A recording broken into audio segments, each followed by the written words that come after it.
కార్తీక్ వాళ్ళ అమ్మ కాంచన అయితే దీపకి అమ్మ నాన్న ఎవరు అవన్నీ అడుగుతూ ఉంటే కార్తీక్ ఇలా చెప్తూ ఉంటాడు. దీపకి వాళ్ళ నాన్న ఒక్కరేనమ్మ, వాళ్ళ నాన్న చనిపోవటంతో దీప ఒంటరిదైపోయింది అని చెప్పి అంటూ ఉంటాడు. దీప ఇక అనాథ అయిపోయిందని చెప్పి అనగానే అక్కడ ఉన్న అనసూయ అత్త అయితే ఏంటి దీప ఒంటరిది కాదు, దీప అసలైన అమ్మ నాన్న బ్రతికే ఉన్నారు, దీప అనాథ అస్సలు కాదు, దీప అసలు అమ్మ నాన్న బ్రతికే ఉన్నారు అని చెప్పి అంటుంది. అది వినగానే దీప అయితే ఒక్కసారిగా షాక్ అయిపోతుంది. ఇక అక్కడ ఉన్న కార్తీక్ అయితే ఏంటి దీప అమ్మ నాన్న బ్రతికే ఉన్నారా, ఎక్కడ ఉన్నారు అని చెప్పి అడుగుతూ ఉంటాడు. ఇక కాంచన కూడా ఏంటి దీపకి అమ్మ నాన్న ఉన్నారా, ఎక్కడ ఉన్నారు అనసూయ, నువ్వేం చెప్తున్నావు అని చెప్పి అడుగుతూ ఉంటుంది. దాంతో అక్కడ ఉన్న కార్తీక్ కూడా అనసూయని అడగటంతో అక్కడ ఉన్న అనసూయ ఒక్కసారిగా షాక్ అయ్యి అలా ఉండిపోతుంది.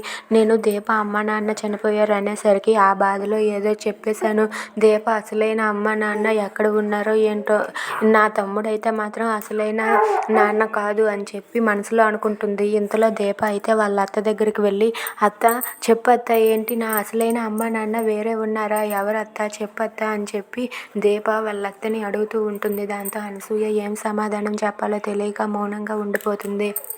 ఇంతలో పారిజాతం తన ఇంటి దగ్గర ఉంటుంది. ఇంతలో అక్కడికైతే దాసు వస్తాడు. దాసు రాగానే ఏంట్రా నువ్వు ఇలా వచ్చావని చెప్పి అడుగుతూ ఉంటాడు. నేను సుమిత్ర వదిన కోసం వచ్చాను, నాకు కొన్ని నిజాలు తెలిసాయి, సుమిత్ర వదినకి నిజం చెప్తాను అని చెప్పి అంటాడు. అది వినగానే అక్కడ ఉన్న జ్యోత్స్న అలాగే వాళ్ళ గ్రాని ఒక్కసారిగా షాక్ అయ్యి అలా ఉండిపోతారు.